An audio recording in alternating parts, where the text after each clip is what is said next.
Hello. हाय दोस्तों, आपका ओनो study group में आपका स्वागत है। आशा है कि आप लोग काफ़ी अच्छे ही प्रॉब्लम्स को सॉल्व कर रहे होंगे और आपकी आपकी पढ़ाई भी काफ़ी अच्छी चल रही होगी। सो आप जैसा आपको पता है कि मैं आप लोग को मैथ्स पढ़ा रहा था। स्टार्टिंग में मैंने आपको जस्ट बेसिक इंट्रोडक्शन दिया मैथ्स में, और मैंने टॉपिक स्टार्ट किया था परसेंटेज से। मैं आज उसी को कंटिन्यू कराया। ये परसेंटेज का लगभग 7th क्लास ये चल रहा है। ऑलरेडी मैंने 40-50 क्वेश्चंस मैंने आप लोग को सॉल्व कराए, और उसमें सारे डिफरेंट डिफरेंट टाइप्स के क्वेश्चन थे। कैसे सक्सेसिव इंक्रीज डिक्रीज का क्वेश्चन बनता है, कैसे सॉल्यूशन और मिक्सचर का क्वेश्चन बनाते हैं हम लोग, ये सारी चीज़ को डिस्कस कर रहे थे, देख रहे थे। कैसे किसी इनकम और एक्सपेंडिचर पे क्वेश्चन किस तरह के सवाल थे। मतलब अलग अलग 5-6 टाइप के क्वेश्चन हैं। उसमें मैंने अराउंड 40-50 क्वेश्चन आप लोग को सॉल्व किए। तो वो एक जस्ट बेसिक आइडिया मैं आप लोग को दो तरीके से पढ़ा रहा हूँ। एक तो आप में मतलब ये देखा जा सकता है कि मैं आपको बस प्रीवियस ईयर क्वेश्चन पेपर जैसा कि आप लोग का है वो मैं चला रहा हूँ। जैसे मैंने पिछले क्लास में एमटीएस का क्वेश्चन पेपर सॉल्व कराया आपको, आज मैं सीजीएल वगैरह जो भी क्वेश्चन पेपर सॉल्व कराऊंगा आपको। तो एक आपका प्रीवियस ईयर क्वेश्चन पेपर चलता रहेगा, चाहे जो भी एग्जाम्स के हों, रेलवे, एसएससी, बैंक, जो भी एग्जाम का रहेगा। और एक टॉपिक वाइज कवर मैं आपको सिलेबस को करूँगा, जिसमें मैंने स्टार्टिंग परसेंटेज से लिया उसी को ही मैं स्टार्ट कर रहा हूँ। और उसमें बहुत सारे डिफरेंट जितने टाइप के क्वेश्चंस होंगे, जितने इजी से लेकर टफ सेक्शन तक, वो सारे को मैं डील करके ही टॉपिक कंप्लीट करूँगा। और आप लोग से ये भी है कि आप लोग भी उस चीज़ को सॉल्व करें। आप लोग, मैं यदि 100-150 क्वेश्चन परसेंटेज में बता रहा हूँ, तो कम से कम आप लोग 200 से 300 क्वेश्चन तो आप लोग को खुद ही सॉल्व करना चाहिए। फर्स्ट क्वेश्चन चलिए आज मैं आप लोग के ऊपर लाया हूँ। मतलब ये सारा क्वेश्चन सेम बेस्ड पर है, टाइप सेम है, मेथड भी सेम ही होगा। इस क्वेश्चन को बनाने के लिए भी काफ़ी सारे मेथड होते हैं। तो पहला क्वेश्चन क्या है ये आप देख सकते हैं, स्क्रीन के ऊपर है। आप इसको तो ट्राई कर सकते हैं। Different person different different method से तो बनाते ही इसको। तो आज हम लोग समझते हैं कैसे इस क्वेश्चन को किस मेथड से बनाने में जल्दी बनता है, वो थोड़ा देखेंगे हम लोग। तो क्या बोल रहा है, चीनी का भाव में 20% की कमी हो गई है। मतलब चीनी का दाम 20% घटा है। तो ऐसा सवाल मैंने पहले भी काफ़ी सॉल्व करवाया कि जब भी किसी भी चीज़ का दाम घटता है तो कहीं ना कहीं हम लोग क्वांटिटी इंक्रीज कर लेते हैं, मतलब चीज़ें ज़्यादा खरीदना स्टार्ट कर देते हैं। अब किसी चीज़ का दाम पहले 10 रुपया था, 10 केजी खरीद रहे थे, 100 रुपया में इन्वेस्टमेंट कर रहे थे, मार्केट में 100 रुपया ले गए, 10 रुपये पर केजी से मिल रहा था। अब उसी का दाम 8 रुपया हो जाएगा, तो ऑब्वियस की बात है कहीं ना कहीं हम चीज़ें ज़्यादा खरीदेंगे। अब 100 रुपया में तो 100/8 करेंगे तो ये हमारा कितना आ जाएगा, 12.5 केजी आ जाएगा, 12.5 केजी। मतलब हम क्या देख रहे हैं कि जब हम किसी भी चीज़ का प्राइस घटाते हैं, एक्सपेंडिचर कांस्टेंट है। यहाँ पे एक चीज़ का आप ध्यान रखना कि ये चीज़ कांस्टेंट रहने पर ही ऐसा हो रहा है। अब ये चेंज होगा तो उसी के रिस्पेक्ट में ये भी चेंज होगा। तो कभी कभी ये एक्सपेंडिचर को चेंज भी करके भी क्वेश्चन आते हैं, बट यहाँ पे देखा जा रहा है ये सारे जो क्वेश्चन है एक्सपेंडिचर इसमें कांस्टेंट है। तो आपको जब एक्सपेंडिचर कांस्टेंट होगा कि हम उतना ही खर्च कर रहे हैं, पहले भी 100 रुपये ही खर्च कर रहे हैं, अभी भी 100 रुपये ही खर्च कर रहे हैं, तो चीनी का दाम घटे तो कहीं ना कहीं कंजम्पशन इंक्रीज कर जाएगा। यदि दाम बढ़ेगा किसी भी चीज़ का तो ऑब्वियस की बात है कंजम्पशन डिक्रीज होगा। दो ही चीज़ हो सकता है, दाम बढ़ने पर चीज़ें कम खरीदेंगे और दाम घटने पर चीज़ें हम ज़्यादा खरीदेंगे। तो बस ये दो कंसेप्ट को आप माइंड में याद रखना, और इसी पे हम क्वेश्चंस को सॉल्व करते हैं कि कैसे ये क्वेश्चंस को बनाया जाता है।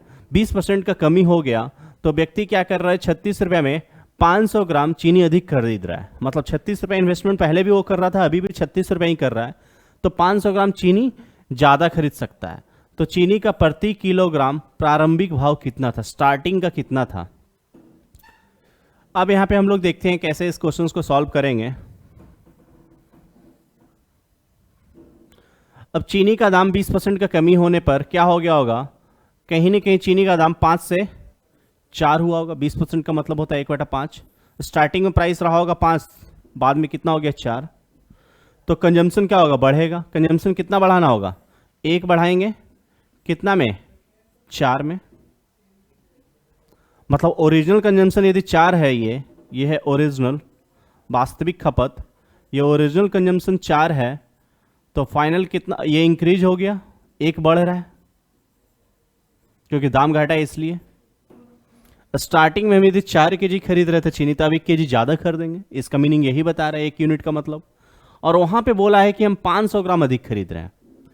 तो यहां पे हम लोग दिख रहा है कि एक यूनिट का वैल्यू कितना है 500 ग्राम, तो 4 यूनिट का वैल्यू कितना हो जाएगा 2 केजी होगा कि नहीं।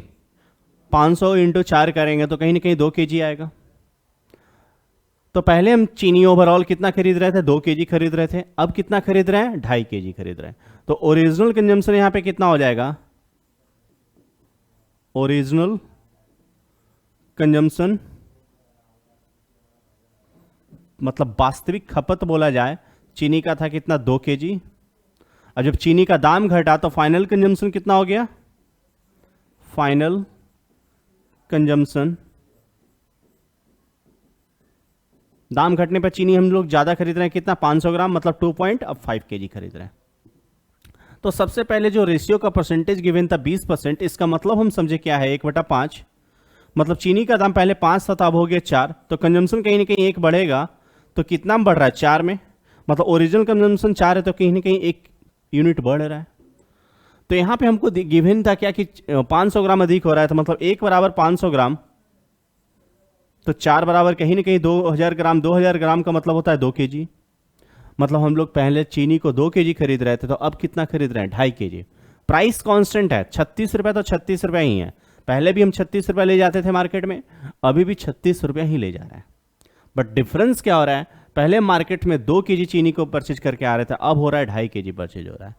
अब यहाँ पे हमको प्राइस निकालना हो, क्वेश्चन में कुछ भी आ सकता था। क्वेश्चन में ये भी पूछा जा सकता था बताइए कि फाइनल कंजम्पशन कितना है, ओरिजिनल कंजम्पशन कितना है, फाइनल प्राइस कितना है, ओरिजिनल प्राइस कितना है। तो यहां पूछा है कि चीनी का प्रारंभिक भाव मतलब ओरिजिनल प्राइस घटने से पहले, तो ओरिजिनल प्राइस निकालना हो, ओरिजिनल प्राइस, तो ओरिजिनल प्राइस निकालने के लिए क्या करेंगे यहाँ पे कहीं ना कहीं 36 रुपए में टोटल हम लोग को कॉस्ट लग रहा है, और ओरिजिनली हम लोग कितना केजी चीनी खरीद रहे थे 2 केजी, तो 36/2 करेंगे तो 18 रुपये पर केजी से पहले चीनी खरीद रहे थे। और यदि हमको फाइनल प्राइस निकालना हो, फाइनल प्राइस, तो अब फाइनल में भी 36 ले रहे हैं लेकिन कितना 2.5, अब 36 भागा 2.5 करेंगे तो ये कितना आएगा, डेसिमल हटा दिए 10, 2 पचे 10, 5 पचे 25, 72/5, और 72/5 का मतलब कितना हो गया 14.4, 14 पचे 70, और 2/5 मतलब 0.4, मतलब पहले चीनी का दाम 18 रुपया था, उसमें 20% कम होकर कितना हो गया 14.4।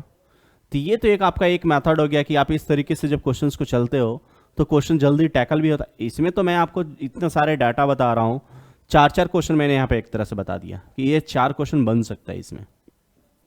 बट एग्जाम में तो कोई एक आ रहा है, तो जो एक आ रहा है हम उसी पर ही ध्यान देंगे। जब मैं आगे क्वेश्चन डिस्कस करूंगा तो मैं इतना लिखने नहीं जा रहा हूँ, ये तो मैं फर्स्ट क्वेश्चन में आपको बस दिखा रहा हूँ कि कैसे ये क्वेश्चन सॉल्व होते हैं और इसमें क्या क्या क्वेश्चंस बन सकते हैं। ये सारे चीज़ को आपको ध्यान रखना होगा कि जब भी किसी भी चीज़ का दाम घटेगा तो ऑब्वियस की बात है उसका कंजम्पशन इंक्रीज हो रहा है। दाम 5 से 4 हो रहा है तो कंजम्पशन कहीं ना कहीं 1 यूनिट बढ़ेगा, कितना में 4 में बढ़ेगा, मतलब पहले 4 कंजम्पशन हो रहा था अब 1 बढ़ रहा है। अब वो 1 यूनिट का वैल्यू 500 ग्राम, तो 4 यूनिट का वैल्यू 2 केजी है। इसको बनाने का दूसरा भी मेथड है, ऐसा नहीं कि एक ही मेथड से बनता है ये क्वेश्चंस को। अब ये 36% में 36% का पहले 20% निकालना पड़ेगा कि ये कितना आ रहा है। अब टोटल 36 रुपया है, इसका 20% निकालेंगे, 36 का 20%, 20/100, ये 5 से हो गया डिवाइड। अब 36/5 का जब वैल्यू निकालोगे तो आएगा कितना 7.2 रुपीज़। अब यही 7.2 रुपीज़ में आप कहीं ना कहीं 500 ग्राम चीनी खरीद रहे हो, तो 1 केजी का दाम कितना हो जाएगा 14.4। जब 7.2 में हम लोग 1/2 केजी चीनी खरीद रहे हैं तो 1 केजी चीनी का दाम कितना हो जाएगा 14.4। तो यहां से आपको ये घटा हुआ मूल मिल गया। अब जब घटा हुआ मूल मिला तो हमको फाइनल प्राइस निकालना हो कि फाइनल कितना होगा, तो जब 14.4 से हम लोग 20% और इसको ये करेंगे इंक्रीज करेंगे तो कहीं ना कहीं 20% कम का वैल्यू है। तो हम लोग जब फाइनल वैल्यू निकालेंगे 5 यूनिट का, ये 4 यूनिट के बराबर है, तो 5 यूनिट का जब वैल्यू निकालेंगे तो वो कहीं ना कहीं 18 रुपीज़ आएगा। तो ये थोड़ा सा मेथड क्या है कि थोड़ा आपको कैलकुलेट भी करना पड़ेगा, दिमाग भी थोड़ा ज़्यादा लगेगा। ऐसा नहीं कि इससे नहीं सॉल्व होता, इससे भी सॉल्व होता है। बहुत लोग इसी मेथड से भी सॉल्व करते हैं क्वेश्चन को, लेकिन ये थोड़ा ज़्यादा टेक्निकली आसान होता है। यहाँ पे इतना ज़्यादा कैलकुलेशन नहीं हो रहा है। वहाँ जैसे आपको आ रहा है थोड़ा कैलकुलेशन, अभी तो आपका डाटा ऐसा है कि 36 का 20% आप आसानी से निकाल दियो 7.2, बट आगे जब डाटा और थोड़ा चेंज होगा तो वहाँ पे 36 का 20% निकालने में ही आपको थोड़ा टाइम लग जाएगा। तो यहाँ पे वैसा कोई सीन नहीं है कि ज़्यादा आपको किसी का क्वांटिटी बस निकल गया, बस डिवाइड कर दो। आपका ओरिजिनल क्वांटिटी यहाँ बस हम लोग निकाल रहे हैं। क्वांटिटी निकला और उससे डिवाइड किए हैं, पुराना क्वांटिटी से डिवाइड करेंगे तो पुराना पैसा निकलेगा, नया क्वांटिटी से डिवाइड करेंगे तो नया पैसा निकलेगा। चलो आपको हम अब नेक्स्ट क्वेश्चन की ओर चलते हैं। इसमें भी वही क्वेश्चन हो रहा है, चीनी का दाम 20% कम हो रहा है तो खरीदार 160 रुपये में 8 किलोग्राम चीनी अधिक खरीद रहा है, तो कमी होने से पहले चीनी का मूल्य क्या था? Same question but data change. अब आप इसको सॉल्व कर सकते हैं, विद इन 20-30 सेकेंड में आप सॉल्व कर सकते हैं। 20% क्या करना चाहिए? 20% चीनी का दाम कम हुआ, 20% का मतलब पहले दिमाग में 1/5 आ जाना चाहिए। मतलब चीनी का दाम 5 था तो अब कितना हो गया? 4 हो गया। तो क्वांटिटी कितना इंक्रीज करेगा? 1 करेगा इंक्रीज, क्योंकि अल्टीमेटली खर्च तुमको कांस्टेंट रखना है। कितना में? 4 में। मतलब पहले चीनी का खपत 4 था तो अब 1 बढ़ रहा है। अब 1 बढ़ने का वैल्यू कितना? 8 kg है, तो 4 का वैल्यू कितना हो जाएगा? 32 kg। 4 का वैल्यू कितना हो जाएगा? 32 kg। 8 को 32। तो कमी होने से पहले चीनी का प्रति किलोग्राम मूल्य क्या था? तो हम लोग कहीं ना कहीं 160 रुपये में पहले 32 ग्राम चीनी खरीद रहे थे। 8 किलोग्राम चीनी ये ज़्यादा हो गया, तो अब 32 किलोग्राम चीनी खरीद रहे हैं, तो टोटल प्राइस कितना है? तो यहाँ पे हम लोग ओरिजिनल प्राइस देखेंगे। ओरिजिनल प्राइस तो क्या करना पड़ेगा? 160 बटा 32, और यदि फाइनल प्राइस निकालना हो, फाइनल प्राइस, तो 160 बटा 32 का वैल्यू कहीं ना कहीं कितना आएगा? ये 5 बार में कैंसिल आउट हो रहा होगा तो 5 रुपया हो जाएगा, और फाइनल प्राइस निकालना हो जाएगा, क्योंकि ओरिजिनली हम 32 kg चीनी खरीद रहे थे, फाइनली कितना खरीद रहे हैं? 160 बटा 32 प्लस 8 40, मतलब 4 रुपया दाम हो गया। तो यहाँ पे पूछा ओरिजिनल, तो ओरिजिनल का कितना वैल्यू होगा? 5 होगा। तो आपको चीज़ों को बस उतना देखना नहीं है। जब आपको हम बता दिए कि 20% चीनी का दाम घट रहा है तो दाम कितना हो जा रहा है? 5 से 4। तो क्वांटिटी कितना बढ़ेगा? 1 बढ़ेगा। कितना में? 4 में। मतलब पहले ओरिजिनल क्वांटिटी 4 है तो फाइनल 1 बढ़ रहा है। 1 बराबर 8, तो 4 बराबर 32, मतलब 32 kg पहले खरीदे थे, अब 8 kg ज़्यादा खरीद रहे हैं। 160 ही रुपये में खरीद रहे हैं, पहले भी 160 रुपये में 32 kg खरीदते थे, अब 160 रुपये में 40 kg खरीद रहे हैं। तो ओरिजिनल प्राइस निकालना हो तो 160 बटा 32 करेंगे, फाइनल प्राइस निकालना हो तो 160 बटा 40 करेंगे। एग्जाम में बस ये करते हैं, ये नहीं कि हम लोग इतना भी लिखते हैं। एग्जाम पॉइंट ऑफ व्यू से देखा जाए तो आप कितना कम से कम लिखो, ज़्यादा लिखना वहाँ कोई बहादुरी नहीं है। इतना ज़्यादा ये सब चीज़ तो लिखना, चलो हाँ थोड़ा 10th रहता था एग्जाम के, हाँ थोड़ा मार्क्स ज़्यादा मिलता था तब भी लिखते थे, वहाँ भी थोड़ा घटाई के ही लिखते थे, टाइम का बहुत इशू होता था इसलिए। तो ऐसा नहीं है कि मतलब हम लोग सारा चीज़ को पूरा मैथोडिकली ही करेंगे। अब यहाँ पे नेक्स्ट क्वेश्चन क्या है आपके ऊपर, यहाँ देखा जाए अंडों का मूल्य 50% वृद्धि हो जाता है तो 24 रुपये में 4 अंडे कम मिलते हैं। अब इस बार अभी तक 2 क्वेश्चन जो बनाए उसमें दाम घट रहा था, तो चीजें हम क्या हो रहा था? ज्यादा खरीद रहे थे। यहाँ पे दाम बढ़ गया तो चीजें अब कम खरीद रहे हैं। ये 2 चीज का आप ध्यान रखना। दाम बढ़ने पे चीज कहीं ना कहीं कम खरीदेंगे। जब आप किसी चीज का प्राइस बढ़ा दोगे तो उसका क्वांटिटी जो कंजम्पशन का वो डिक्रीज हो जाएगा। तो ये सारे चीज को आपको ध्यान, आज मैं पार्टिकुलर एक ही टाइप के क्वेश्चंस को इसलिए सॉल्व करा रहा था कि ये आपके माइंड में एक सेट हो जाए कि इस टाइप के मेथड को क्वेश्चन कैसे सॉल्व करते हैं। मिक्स करके पढ़ाने से कोई फ़ायदा है नहीं। तो मैं पिछले क्लास में मैक्सिमम सॉल्यूशन और मिक्सर का क्वेश्चन कराया ताकि वो भी आपको सॉल्व हो। मैंने एक MTS का पेपर भी आपको सॉल्व कराया, कैसे डिफरेंट टाइप के क्वेश्चंस आते हैं वो। और मैं आगे CGL रेलवे, आपका जो भी CB2 एग्ज़ाम है रेलवे में, आप रेलवे का जो CBT सेकेंड मेंस एग्ज़ाम होगा, जिनका भी रेलवे में मोर देन 60 मार्क्स आ रहा होगा तो वो CBT एग्ज़ाम के लिए अच्छे से प्रिपेयर करें, बहुत इंपॉर्टेंट है। सीट्स भी अच्छा काफ़ी ज़्यादा है। और SSC CGL जिनका मेंस वगैरह होगा उनके लिए पार्टिकुलर मैं मैथ्स का सारा पेपर फ्रॉम स्टार्टिंग टू जो भी चल रहा है उसका मेंस का करवाऊंगा। टीयर 1 टीयर 2 दोनों का पेपर लेकर चलूँगा, ताकि ये भी आपका एग्ज़ाम अच्छे से चलता रहे और ये भी रेलवे भी आप तैयारी कर सकें। दोनों का ओवरऑल लगभग मैथ्स का लेवल क्वाइट सेम होता है। कंपेयर्ड एसएससी में तो थोड़ा मैंने बताया भी हाई होता है, और बैंकिंग में बस कैलकुलेशन का खेल है। उसमें जितना आप सिंप्लीफिकेशन, वहाँ पे जब सिंप्लीफिकेशन पढ़ाऊँगा बैंकिंग के लिए, तो उसमें सिंप्लीफिकेशन भी कम से ही कम 200-300 क्वेश्चन तो करवाना ही पड़ेगा, क्योंकि उसमें आपको ही बनाना है 2000 क्वेश्चन कम से कम सिंप्लीफिकेशन में, जिनका बैंक का एग्ज़ाम होगा उनके लिए। और डीआई पे ज़्यादा वर्क करना होता है। वहाँ पे क्या होता है कि अर्थमेटिक का टॉपिक का वेटेज थोड़ा घट जाता है, एडवांस तो नील के बराबर है नहीं होता है, थोड़ा बहुत कभी कभार एक आध क्वेश्चन आ गया तो आ गया। तो जैसा जैसा एग्ज़ाम का डिमांड है, जो आप जिस चीज़ के लिए ओरिएंटेड है उसी ओरिएंटेड पे प्राइवेट करिए। ऐसा नहीं कि सारा चीज़ आपको पढ़ना है, सब में मिक्स होकर भी नहीं रहना चाहिए। नेक्स्ट क्वेश्चन की ओर बढ़ते हैं।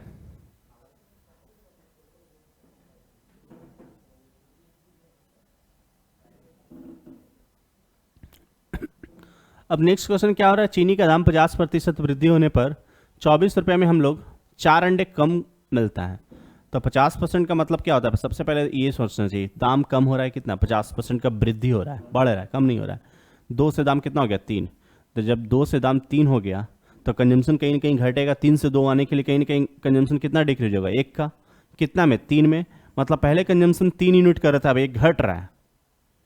तो 1 बराबर कितना है 4 अंडा, मतलब 1 यूनिट बराबर कितना हो गया 4 अंडा, तो 3 यूनिट बराबर कितना हो गया 12 अंडा।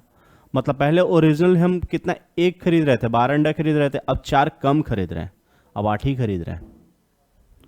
तो प्रति दर्जन अंडों का भाव क्या है, तो प्रति दर्जन अंडों का भाव 24 रुपये आपका प्राइस है, 24 रुपये प्राइस है। पहले 24 रुपये में आप कितना खरीद रहे थे अंडा, 12 अंडा खरीद रहे थे, तो 12 अंडा का दाम कितना हो गया 24 रुपया, 12 एक का दाम, ओरिजिनल प्राइस कितना होगा 12 एक का दाम 24 रुपया, तो यही ओरिजिनल प्राइस होगा। 1 दर्जन का दाम 24 रुपया है। अब कितना खरीद रहे हैं, 4 अंडा कम खरीद रहे हैं, तो 8 अंडा का दाम 24 हो गया। जब 8 अंडा का दाम 24 हो गया तो 12 अंडा का दाम निकालने के लिए क्या करेंगे, 12 से गुना करेंगे, 8 से 24, फाइनल प्राइस कितना हो जाएगा 36 रुपीस। वर्तमान भाव पूछा है, मतलब वर्तमान मतलब अभी प्रजेंट में कितना है, तो प्रजेंट में कहीं ना कहीं 36 रुपये इसका दाम है। दाम बढ़ने पे पहले था 24 रुपया, 50% उसमें दाम बढ़ गया, मतलब 36 हो गया, ऐसे भी सोच सकते हैं। तो यहाँ पे क्वांटिटी, पहले आप लोग को क्वांटिटी तो निकालना ही पड़ेगा, तभी आप उसका ओरिजिनल और फाइनल प्राइस निकाल सकते हैं। बिना क्वांटिटी निकाले हुए क्वेश्चन तो बनेगा नहीं है, वो तो आपको पहले फाइंड करना ही पड़ेगा। तो ये आप सोच सकते हैं कैसे क्वेश्चंस को बनाया जाता है। इसमें क्वेश्चन में मैंने तो चलो इतना आपको लिख के दिखाया भी। 50% वृद्धि मतलब जैसे ही 50% वृद्धि मतलब सोचेगा तो 2 से 3 आपके दिमाग में जाना चाहिए, मतलब कहीं ना कहीं क्वांटिटी घटेगा, कितना 1, कितना में 3 में, यहाँ से यहाँ जाना है हमको, क्योंकि ओरिजिनली पे ही तो पहुँचना है। तो 1 यूनिट का वैल्यू 4, तो 3 यूनिट का वैल्यू 12, मतलब पहले 12 अंडा खरीद रहे हैं, अब 4 कम खरीद रहे हैं। तो 12 अंडा में 24 रुपये में 12 अंडा मिल रहा था, पहले 24 रुपये दर्जन दाम था, अब 8 अंडा मिल रहा है 24 रुपये में, तो 12 अंडा का दाम 36 रुपये हो जाएगा। तो कहीं ना कहीं प्राइस नया वाला 36 हो गया। तो चीज़ों को ऐसे ही बनाना चाहिए। जब आपको एग्जामिनेशन पॉइंट ऑफ व्यू से देखा जाए तो आप ये सारा प्रैक्टिस घर पे करिए।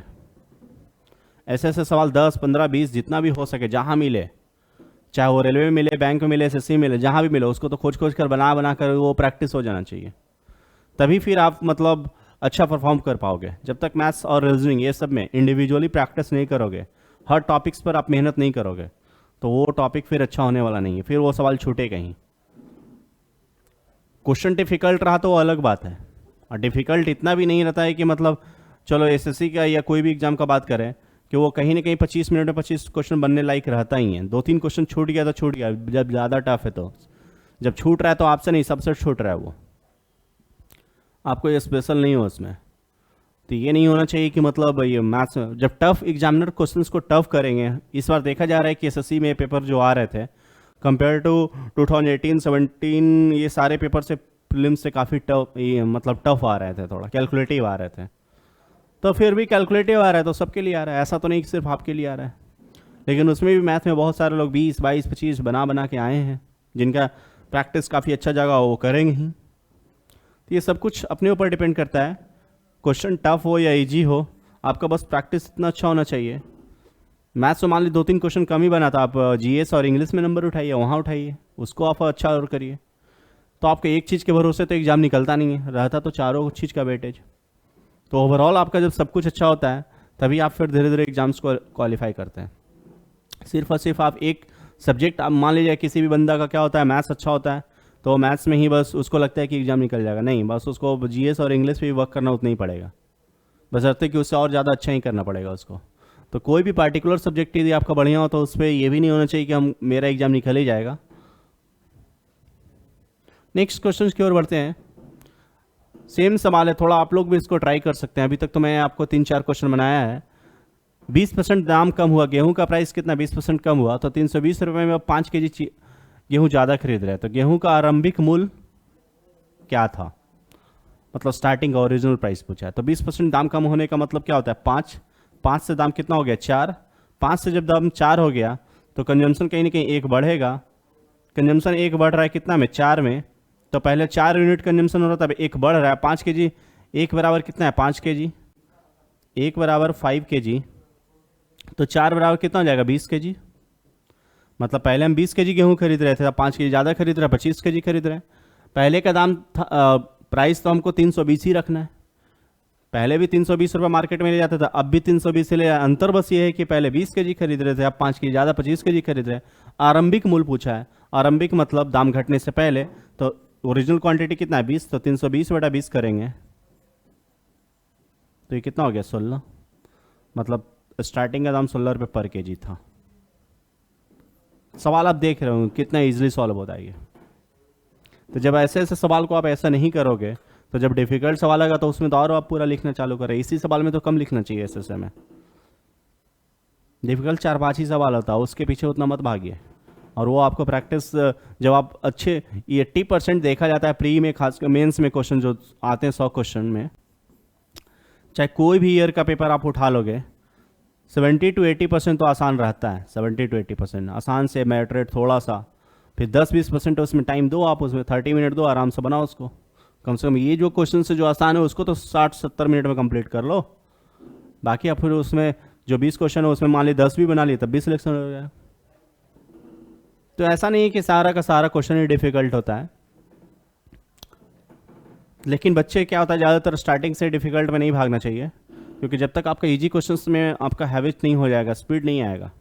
और स्पीड का ही खेल एग्जाम में, टफ और ये इजी का सवाल नहीं है। जो जितना ज़्यादा फास्ट बनाएगा उसका उतना जल्दी होता है फिर सॉल्व। नेक्स्ट क्वेश्चन की ओर बढ़ते हैं। और चावल का कीमत 20% कम हो रहा है, फिर सेमी टाइप का सवाल। अभी तक कम वाला ही 3-4 क्वेश्चन आ गया, बढ़ने वाला तो एक आया ही था। 20% दाम कम हुआ है हो जाने पर 800 रुपये में 12.5 kg चावल ज़्यादा खरीदते हैं। बस डाटा ये सब देखा जाता है, उतना पढ़ना भी नहीं पड़ता। 20% कम 800, 12.5, 20% कम मतलब 5 से 4 होना, 4 से 5 होना मतलब कि कहीं ना कहीं आप कंजम्पशन बढ़ेगा। कितना बढ़ेगा, एक बढ़ेगा कितना में 4 में, एक बराबर 12.5 तो 4 बराबर 50 kg होगा।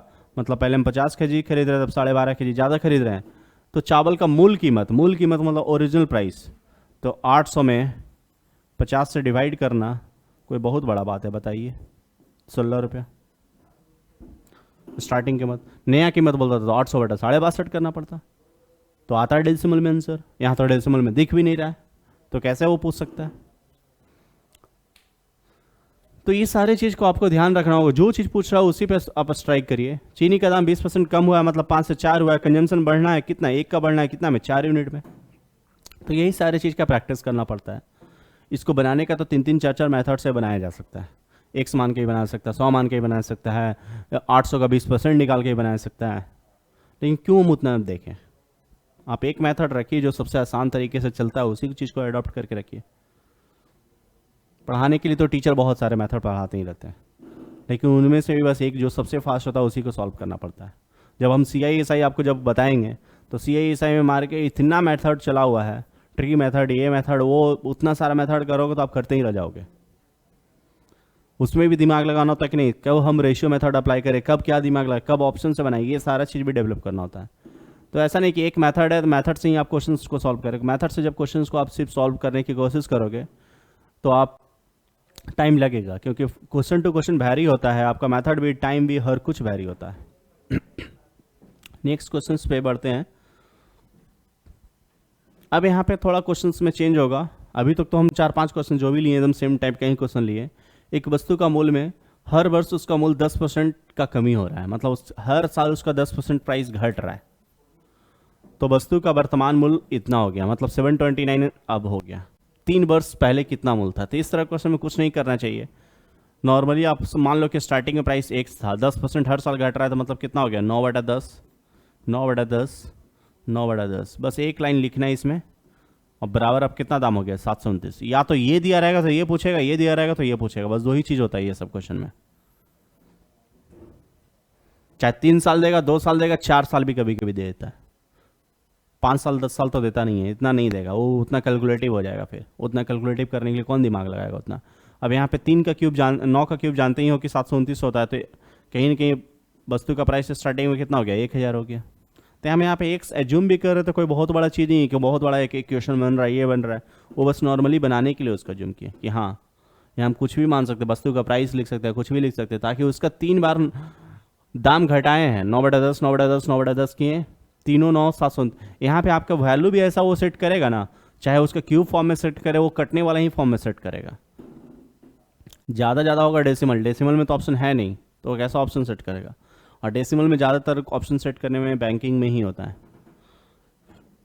तो आज मैं आप लोग को मतलब एक टाइप का परसेंटेज का जो भी एक टाइप का क्वेश्चन है वो कैसे मतलब बनता है कि प्राइस घटने पे चीज़ें का दाम बढ़ता है, ये सारा चीज़ आप लोग को मैं बताया आज। और ताकि आप इस पर कम से कम जो भी जितना सवाल मिले, चाहे आप वो बैंकिंग में कोई देखते हो पेपर, कोई भी क्वेश्चन देखिए इस तरह का, आप उसको सॉल्व करने की कोशिश करें। मिलते हैं नेक्स्ट क्लास में। आपको मैं फिर कुछ अच्छे सीजीएल का प्रीवियस ईयर क्वेश्चंस करवाऊंगा, ताकि उसको भी आप अच्छे से सॉल्व कर पाएंगे। चलो आज इतना तक ही। Thank you.